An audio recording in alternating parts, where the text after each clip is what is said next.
Hey, welcome to Socialism for All. Today's date is September 3rd, 2021, and in this video we're going to take a look at an interview of Richard Wolff by Status Coup Jordan Chariton concerning the topic of, quote, leftist infighting.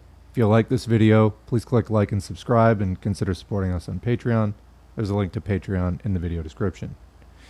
So I saw this video pop up in my recommendations, and the title of the video is Richard Wolff on Dead End, in all caps, Leftist Circular Firing Squad. So while I respect the journalism that they do at Status Coup, their politics are sort of barely on the left. They're social democrats, and were defending Bernie Sanders for like quite a long time and maybe still do. Richard Wolff, of course, massive revisionist, out to, in his own words, Marxism was up for grabs, so he was out to redefine Marxism in ways that I don't think are particularly helpful, and we've covered that on the channel.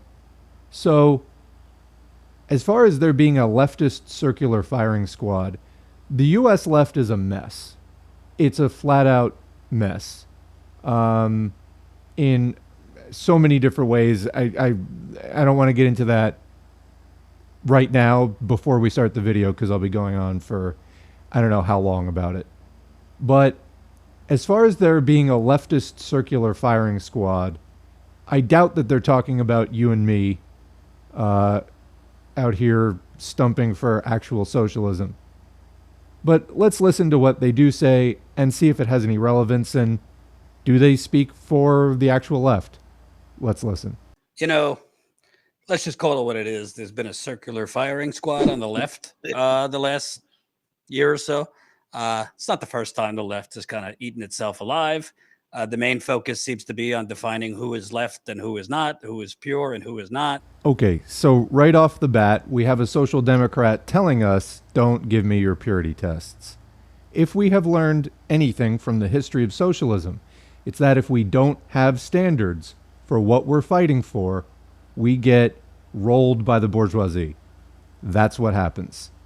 So here we've got a guy who I don't think actually supports socialism in any international historical sense of that term, except for a European American, very revisionist sense, reformism and FDR and all that kind of stuff, telling us, hey guys, tone it down. This just offends me right off the bat.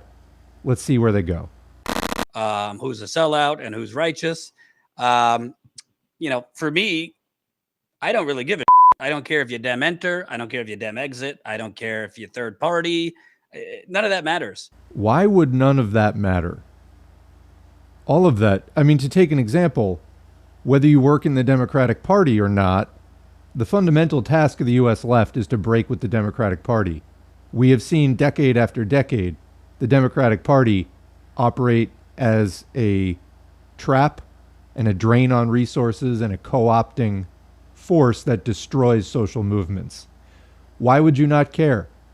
Either you don't really care about the outcomes, or you're too lazy to actually analyze successes and failures. Either way, people shouldn't listen to you because you're not really going to help anybody. Continuing. But I just see in terms of the scale of the problems we're talking about, and we're talking life or death kind of issues here, and it could get worse. I just see kind of this nihilism breeding in, that there's so much more focus on personalities. There's so much more focus on who's not 1000% with us on checking the box for every single category. There's so much focus on, no, we're done with electoral politics. We're only going to focus here, that it just seems like we're doing the work of the plutocrats for them, because there's no organization on the left aside from, frankly, the strikes, the union drives that we've been talking about. I wanted to ask you, not singling out anyone, but do you think this is helpful? Because I even get criticized when I dare credited some of these squad members for voting as a bloc now, for saying, no, we're not going to vote for your privatized bipartisan infrastructure deal if we don't get X, Y, and Z here. I don't think it's enough, but they also can't snap their fingers and give us Medicare for all and all these things. So I just wanted to ask you, in terms of kind of the temperature of the left, where do you see things? So that was tepid. I mean, there's some well-meaning sounding statements in there, wanting to get good things for people, and opposing some obviously bad things. But one of the things we say at Socialism for All, we're trying to raise the bar for the left, minimum standards, learn some theory, learn some history, and stop making the same mistakes over and over and over again. People who won't commit to that, and granted, the message is still getting out there. But I mean, if we're still talking about this 3 years from now and people are still resisting that message, it's, I mean, we need to move on. As a movement, we need to move on.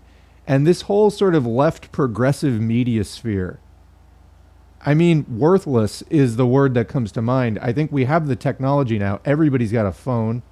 Everybody can do voiceovers and record videos and upload them and share them and interact with other people and do Twitter and actually, engage in significant discourse with thousands of other people. That's a thing we can be doing. And, we need to leave behind the quote progressive media. I don't care if they were once affiliated with TYT or whatever. If you're not keeping up with where we need to be in terms of building a revolutionary left movement, then, I just stop considering yourself the left, I guess, is the point. Let's see what Richard Wolff says. Well, I guess you and I are pretty close in terms of what I would see. I'm always depressed by the left in this country. I ascribe that to having been pushed so far out of the political life of the country as a whole for so long that it has lost sight of what it takes to win. And so if you've given up, even if you're not conscious of it, if you've given up the idea you could ever win, then you become vulnerable to thinking, okay, we can't win, but at least I can be right. I can have the right answer, the right program, the right analysis. And that's a dead end. That never stops. That produces as many groupuscules as there are people, and the splitting and all the rest of it. For me, I take my cue from one of the great thinkers on the left in the 20th century who thought about these things. The Italian leader Antonio Gramsci. He developed, and by the way, if people here are not familiar with him, Gramsci, an Italian thinker, born in Sardinia, that island off of the Italian mainland, leader of the Italian Communist Party, imprisoned for much of his adult life by Benito Mussolini, who took over the fascism in Italy in the 20s. But he made good use of his time in Mussolini's prison. He wrote a series of books called The Prison Notebooks. His sense of how to do politics as a radical anti-capitalist in Italy. He was active in the north, in the area around Torino in Italian, Turin in English, and very busy building the union of the workers at Fiat, the largest automobile producer ever in Italy, then and now. He understood politics to be the development of a coalition of people who respect that they are different, each of them in the coalition, but that they need each other and they have an understanding. I'm going to help you in that part of this coalition you work on, and you're going to help me, and we're not going to agree on what the most important thing is. That's not in the nature of the kind of work we do. We are going to agree that you believe enough in me and what I'm doing to help me on condition that I give you the same, I honor you with the same understanding. He talked about how you can get political power. He loved this term hegemony. And when you see that used these days, he's really the person who worked that out. How you build a hegemonic block. How do you put together all of the different elements that exist in a society? Identifying what you don't have that has to be created. Identifying how to get your different parts to help each other. I take all of that dreadfully seriously. I learned it from him, but it's very applicable to the United States today. So let me give you an example. I'm grateful that AOC is there. Does that mean I agree with everything she does? Of course not. She doesn't agree with everything I do, for sure. But she's playing a very important role in opening up the whole possibility of what left socialist type people might be able to do. She's teaching Americans you can win political office. Isn't easy. You are then part of a political institution that will hem you in certain ways. But that area is not closed to us as the left thought it was. Okay, I'm jumping in. This is very long-winded in typical Richard Wolff fashion. Anyway, nothing in particular against Gramsci, but like that anecdote seemed kind of pointless in terms of solving any of these questions. I think Wolff made one good point, which is that if you have a despairing, pessimistic attitude, then you may become more interested in chest beating and tough talk and ego and, you know, what we would generally consider toxic, uncomradely behavior than, you know, in actually building a movement. So I get that. That's fair. And I think that we see examples of that kind of despair going on. I think we also have, and this is my source of optimism, we have a massive untapped working class with revolutionary potential that is just not organized and is completely neglected. And if we can somehow tap into that, it will bring people into this process on the side of revolution that everyone had just counted out, didn't see coming. Not that that's particularly important, you know, the element of surprise. But I think that is just not on the radar now, is my point. And it's some of the most oppressed people. And, you know, forget about feeding them into the Democratic Party. So as far as this last point about AOC,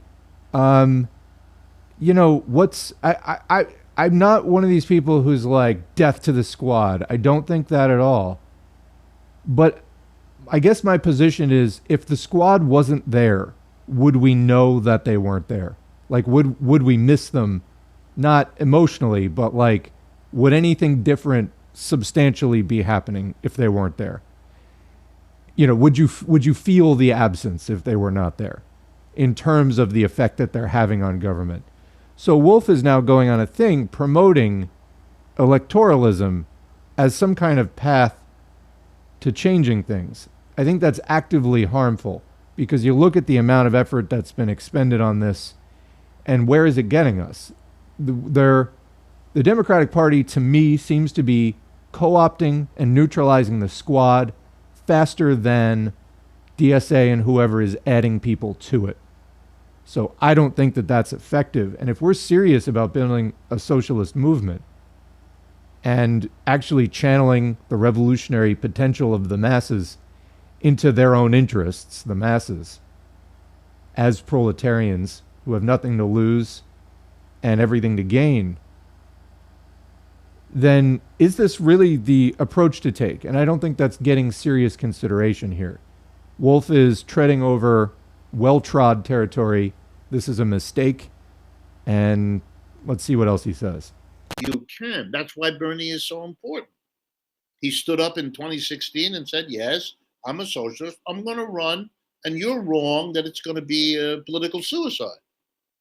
I met with a very high official of the Democratic Party, an old friend of mine, shortly after Bernie announced. I said, "What do you think he's going to do?" He said, "We don't care.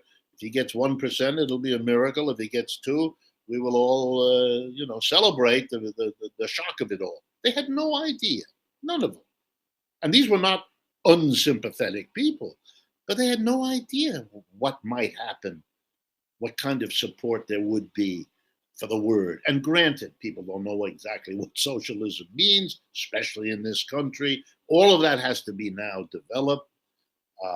Half of the questions I get, and I'm pretty well known now, so that we get quite a flood of emails. And half the questions I get are questions in which Americans are trying to make up for lost time. They want to be told, what is this socialism? Without any nastiness. They just want, what? What do they mean, socialism in Denmark? What's it got to do with China or Cuba? Or perfectly good questions, appropriate questions. But these are things you should have learned years and years ago, and then processed so we can see where your brain takes that stuff. Instead, we're taking early baby steps. And for me, I think the political issue is that way. For me, the two biggest things the left lacks now is organization, pulling all of this stuff together, and a clear programmatic focus. What exactly are we going to do if, in fact, we get the power to try to do it? What am I voting for? I'm Mr. or Ms. America. What am I voting for if I vote for you people? I'm disgusted with the ones we have. You don't have to give me your criticisms. I got my own.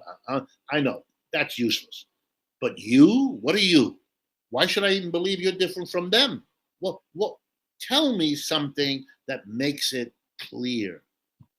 And that means we have to give very good, they don't have to be detailed. We don't have to have a blueprint. People are halfway with us because they want to change. They don't like what exists. They've lost confidence in the leaderships of both major political parties. You have the on the outs Trump and the on the outs progressive Democrats threatening both of the establishments in their different ways towards different ends. But you can see it's very open-ended now. We need to get together, figure out what we can agree on as the key things we're going to do, and then make the case that doing these things will move us in a good direction. And then build an organization where we can help each other get that message out. Those are the things we need. We don't have the organization and we don't have the agreed focus. So I work, it's not a choice really. It's where I can work now, I focus on what we ought to be saying we're going to do. That's where I work. But I recognize the importance of organization. I am a believer in the labor movement, so you're not going to have any problem with me when you point to areas where there's percolation. Unions have demonstrated the ability under extraordinary negative pressure to survive. Have they done all they could? Of course not. Have they made mistakes? Enormous ones. But they've survived, and that's a testimony to that they mean something to people. Okay, I'm jumping in again. I don't know if it's just me, but I am really not getting much, close to nothing out of what he's saying. Okay, yeah, we need organizations, although Bernie Sanders was the sort of de facto head, most prominent person as a rallying point about what they're talking about. He completely stabbed the movement in the back. And then his organization, Our Revolution, I think just turned around and started being a Democratic Party front group. So there's that. I mean, you have DSA, which my feeling on DSA is half of it's decent, half of it is not. They do some good non-electoral work, but then they're still working with the Democratic Party, and that needs to stop. And there's tons of like super shitty first world, social democratic, social imperialist stuff going on in that organization. I also understand There are actual Marxists in that organization advocating for better organizational policies. So we're starting to develop some organizations. There are some Marxist organizations. I feel like from what I have heard, PSL is probably the least shitty of them, although you hear bad things about all of them. One of the things I'm going to do, actually I think in the next video, is make a call for if you're in an organization that you want to talk about and promote and network, I'll have you on for a brief 5 or 10 minute interview so you can make your plug. So I'll make that announcement separately. But I'm not getting inspired by what he's saying here. This sounds muddled. I don't hear a clear direction. I don't hear a good stock taking of the situation in front of us or the recent past. So for me, I'm coming up empty on the words that Richard Wolff is offering here. He's not done. Let's proceed. Otherwise, they wouldn't have survived. And they've survived better than a whole lot of other institutions on the left. And that's important for good reasons and bad, but that's an important thing. And they're underrepresented. They can grow. And for folks who don't know their history, the labor movement grew spectacularly in the 1930s. That was the greatest growth the American labor movement ever had. In the depths of the Depression, when people were really down. For those of you who remember, if you read the novel Of Mice and Men by John Steinbeck, that's how down people got. They wrote novels like that. They read novels like that. They produced the labor movement, a spectacular explosion of millions of people joining the labor movement, joining unions. These people had never been in a union before, and their parents had never been in a union before. They came to it in a mass shift to the political left. Okay, I gotta stop him again. These are like fairy tales because while, yes, the labor movement did explode in the 1930s under organizations like the CIO, which was sort of a watered down version of the IWW, which had suffered significant problems since 1905 when it was founded. Most radical labor union the U.S. has ever seen, and the biggest, most radical one of any radical union that has existed. People like Eugene Debs being involved, etc. There are significant differences between the 1930s and today, okay? For one, industrial unionism was still legal. Like in the Taft-Hartley Act, later, they made illegal, the capitalist government of the U.S. made illegal basically any effective labor actions. What we saw after this, combined with McCarthyism, which they used to purge labor union leadership of any radical elements, was that the CIO basically was decimated and then was swallowed up by the much more conservative AFL to become AFL-CIO. Labor movement membership peaked in 1960. That was 61 years ago, and it has been in decline ever since. There are real differences between then and now. Those are just a couple of them. Let's talk about that. If you're talking about this vague hope of a spontaneous labor movement, when we've had a labor movement this whole time that's been concessionist and not inclusive and, I mean, reactionary, works with capitalists to maintain capitalism, is not a fighting revolutionary movement at all. How do you get from here to there? Let's talk about that. That's what we're trying to do on this channel, learning from theory and history. I've been doing a ton of these SocDem critique videos, and I got it from me. I know people like it and find these videos useful. For me, it's depressing because to me it gets away from what I started this channel to do, which was theory and history and a little bit of current events and commentary of this type from that Marxist lens. To me, you know, what I do on the channel is that theory and history and those audiobooks and things. when I step into these people's territory, even to criticize them and bring my point of view, it's not, I don't like it. It's not a good feeling. It really isn't. Particularly getting into some of the more right-wing populist stuff and criticizing that. I don't like it. So, I mean, I do it because people are telling me that they're getting value out of it. But for me, listening to this, I'd 1,000 times rather be doing Lenin audiobooks and then thinking about how does that make me think about the present moment. You know, people are often down on theory like, oh, we need to be, you know, spontaneously active and forget your books. Honestly, the exact opposite is true for me. Every time that I read theory, it makes me more revolutionary and it makes me think about the current state of politics and what to actually do about it. So it's the exact opposite.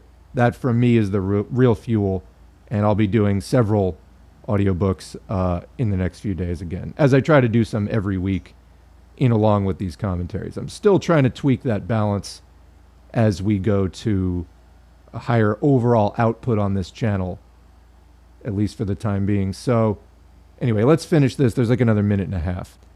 And see if Richard Wolff moves beyond these sort of platitudes. I mean, I get it. He's giving people some hope that a movement can spring up. It's valuable in as far as that, but we need like a hell of a lot more guidance from a seriously socialist, communist, Marxist outlook than just, you know, let's set up some co-ops. That ain't gonna fucking cut it. Continuing. And I only say it because the notion it can't happen now is undone by our own history and not that long ago. Why not now? Especially when everything else hasn't worked. We're in the kind of nice position of saying, well, why don't you give the left a shot? Give us a chance. Sure, you're going to do much worse than what we got here? I make that argument all the time, and I wouldn't be doing that if it didn't get me the kind of response I think it would get us if we were willing to do it. Yeah. Anyway, that's the end. I don't know. I think we need to get much more specific than that. And it kind of didn't answer the question, honestly. I mean, the question was about Jordan's idea of the circular firing squad on the left, by which he means, I think, you know, Jimmy Dore versus him and other people in that very tight-knit group of progressive media people. There's a whole world out there. That's who I'm trying to talk to, and other channels like this one. So anyway, let's just keep building what we're building, and I don't even know if these people are relevant. I'm going to leave it at that. Thanks for watching. Thanks to the current patrons whose names are on the screen. All of your donations are very encouraging. They're also materially helpful. I've been spending a lot of time on this channel, so, you know, that's time I can't be out working and doing other things. So I appreciate that support. Anyone who'd like to support in that way, head to patreon.com/socialismforall. You can sign up for, I think, any amount starting at $2. If financial contributions aren't your thing, completely understandable. But if you want to help out, like, share, subscribe, and comment, all that helps to boost the channel. Otherwise, thanks for whatever it is you do online and in your community to spread this conversation about opposing capital and building socialism. We'll see you in the next video.